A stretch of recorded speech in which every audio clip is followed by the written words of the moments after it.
This is a request from Alex Henley. Whenever I reference base set Charizard's role in the base set era metagame, I always say that the best it ever got was when it was paired with Venusaur, but I never dedicated a video just to that deck. But that's what this is! The deck is made up completely of grass energy because you're going to be utilizing Venusaur, moving those grass energy around as many times as you want per turn, which allows for a really quick power up for Charizard's Fire Spin, but it also means you can remove those energy off of Charizard and fully utilize Pokemon Center to heal it up, before moving all of those energy back onto Charizard and using its Pokemon power to transform them all into fire energy so that you can use Fire Spin. So you are kind of straddling the line between your typical Venus Center deck and an all-out attacking Charizard deck, which can really overcrowd your 60 card deck, and you will see exactly what I mean when I get into the build, so let's do it. To start, we'll be running 3 base set Bulbasaur. If you're including Japanese sets in your base set era, then the Vending series Bulbasaur is much better than this one. Has some more HP, helps it stay alive, not as much of a gust target. But those cards were never released outside of Japan, so we're kind of stuck with this 40 HP Bulbasaur, which is a weakness of the deck. So is this Ivysaur, which, again, there's a Vending Series Ivysaur that's better. There's also a Southern Islands Ivysaur that's better, but that's a little bit beyond base set era. So early on in the game, your goal is just going to be to protect these guys so that you can evolve up in Venusaur. It's a little bulkier with 100 HP, so it's a lot safer on your bench. You don't have to worry about an Oko coming off of a Gust combo. And the way that you're going to be protecting those Bulbasaurs early game is going to be with Jungle Scyther. It's the classic sponge card. Because you can have it as your active, it can take damage, especially against Haymaker because it's got that fighting resistance. And then, before it's knocked out, you can free retreat it into whatever you've set up on your bench, which is going to be, hopefully, a Charizard. Now, it's going to be a lot easier to get from Bulbasaur to Venusaur, and from Charmander to Charizard, thanks to Pokemon Breeder, which is definitely included in this deck because speed is the most important aspect of any base set era deck, and to compete with a Charizard deck, you absolutely need Pokemon Breeder. Since it's the primary attacker in this deck, I'll be running a little bit heavier line of the Charizard, full playset of Charmander with 2 Charmeleon and 3 Charizard. One of the other weaknesses other than gameplay within this deck is that it can be very expensive to build. Base set Charizard cards still go for at least $40 a piece, so if you're going to build this deck at home, I recommend going for the Legendary Collection Charizards. They're non-hollow, and so they're a little bit cheaper. You can get them for maybe about $15 dues each, but that's still not a cheap card at all. But all of the art, all of the print on it is exactly the same other than the set symbol and the fact that it's non-holographic. Bill included in this deck as your staple draw power, getting all those cards that you need very early on. Ideally, you're going to want to get these evolution cards pretty quick. Also, ideally, you want to start with a Scyther, but there's only 2 in the deck. So if you don't do that, then you want to try to draw into something you can evolve up, or at least a great setup for your bench for if your active Bulbasaur gets knocked out a little earlier than you'd like.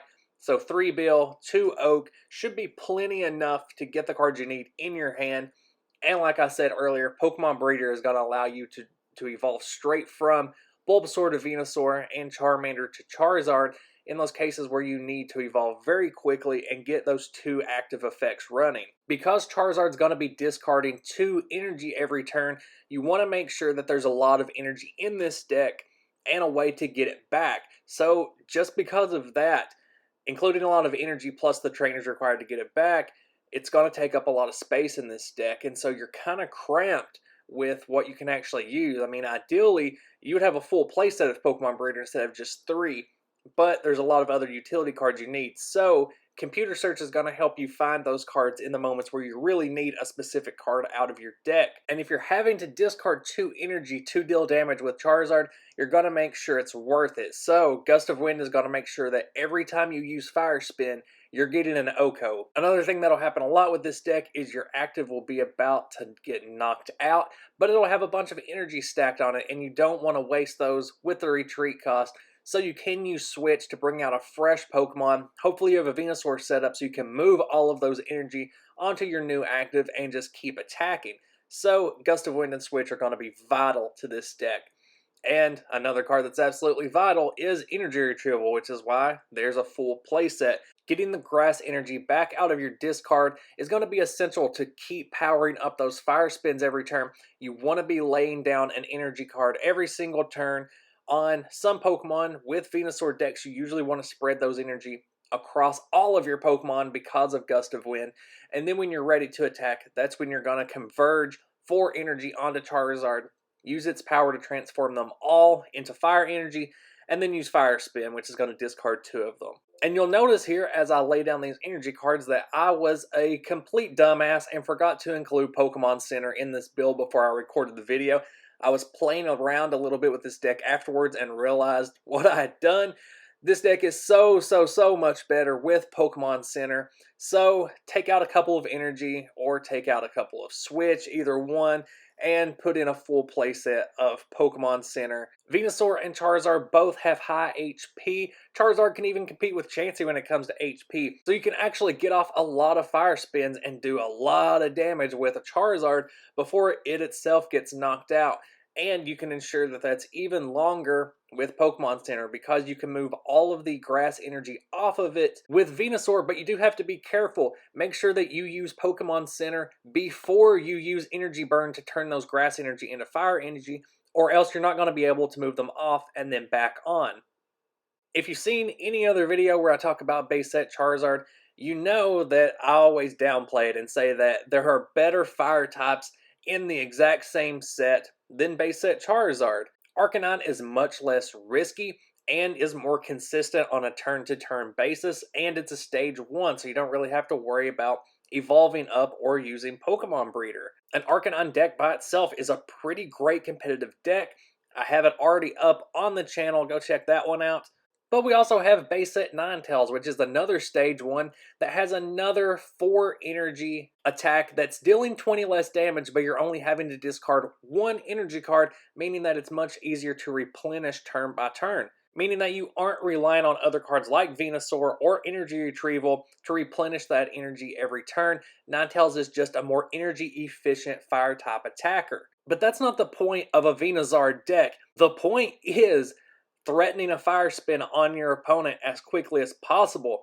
Even with a defender on the opponent's Pokemon, there's not a lot of Pokemon that were big in this format that could survive 100 damage. This deck is a slow burn, pun intended, because you're going to be spending all of your early turns hopefully just letting Scyther soak up some damage while you lay grass energy all across all of your Pokemon. That way you're not going to lose all of your energy at once just because of a gusted knockout. And then when the time is right and you have enough energy to evolve into a Charizard, switch it into your active position, and move 4 grass energy onto it, that single moment is so satisfying that it's worth running this deck for.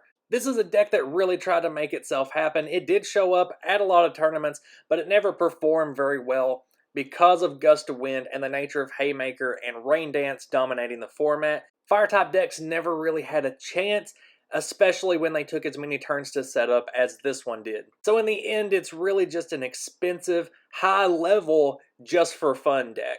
If you do want to try to speed up this deck and make it more competitive, I suggest adding in double colorless energy. That way you can start using Fire Spin 1 turn faster and more fully utilize Scyther as a solid grass type attacker very early game. The only problem is that Venusaur can't move around double colorless energy, so that does hold it back a little bit, and it's a pretty big target for energy removal. I hope you've enjoyed this trilogy of Charizard decks I've uploaded. Base set Charizard had the potential to be an amazing card, a super fun card, but sadly it suffers from not having enough support. It really needed a form of energy acceleration, and the closest tool it had to that was Venusaur. Let me know down in the comments what you thought of this build. Keep those request decks coming. Check out the Drunk Shuckle Instagram in the meantime, and until next video, bye.